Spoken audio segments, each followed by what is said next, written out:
Olé, j'espère que vous allez bien et que tout se passe bien pour vous. Bienvenue dans cette nouvelle vidéo. Comment choisir une formation pour monter son business?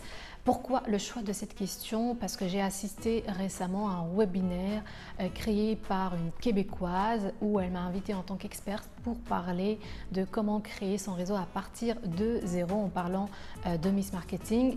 Et l'une des participantes nous a partagé sa grande déception par rapport à une formation qu'elle a achetée, une formation je pense à 2000 €. Et elle était déçue et elle était perdue et ça m'a fait vraiment mal au cœur et je me suis dit pourquoi pas une vidéo de cette thématique. Donc sa question c'était: j'ai perdu de l'argent dans l'espoir de monter mon business et de gagner rapidement de l'argent. Et c'est une formation qui est longue, à distance, sans accompagnement et sans coaching personnalisé.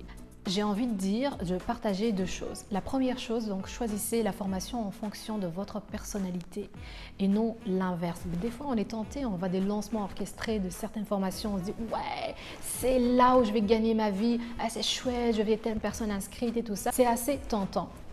Et ce sont des formations à plus de 1000 €, 1000, 2000, 3000, 4000, des fois c'est plus.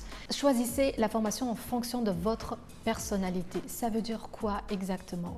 Si je prends mon exemple, je suis une personne qui apprend rapidement, qui est très créative, qui fait les choses, qui passe à l'action rapidement et qui s'ennuie très vite. Ça veut dire les formations longues à distance, c'est pas du tout mon truc.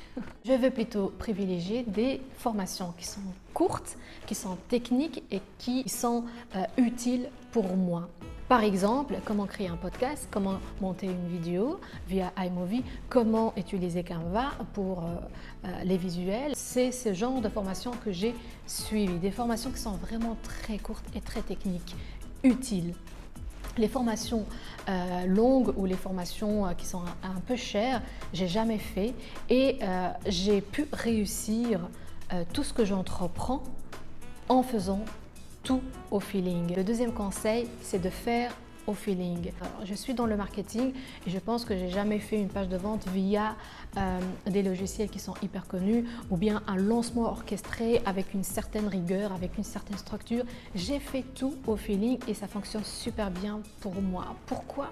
Parce que je suis connectée à mes besoins, à mon feeling, à moi et je suis connectée aux besoins aussi de la communauté. Je choisis les thématiques en fonction de leurs besoins et je le fais à ma manière et ça fonctionne. Et c'est dans l'apprentissage qu'on peut affiner le projet qui va ressembler de plus en plus à notre personnalité et à notre énergie, parce que tout ça c'est une question d'énergie. En théorie, oui, tout le monde peut monter son business, tout le monde peut gagner rapidement beaucoup d'argent, ça c'est en théorie, mais sur le terrain, c'est autre chose. Et donc, les personnes qui sont connectées, les personnes qui aussi demandent de l'aide par rapport à leur communauté, ce sont les personnes qui réussissent à entreprendre.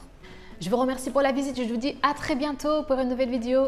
Ciao! Mais en passant, n'hésitez pas à vous abonner à ma chaîne parce que moi, ça me ferait plaisir et c'est une manière de m'encourager, de me soutenir.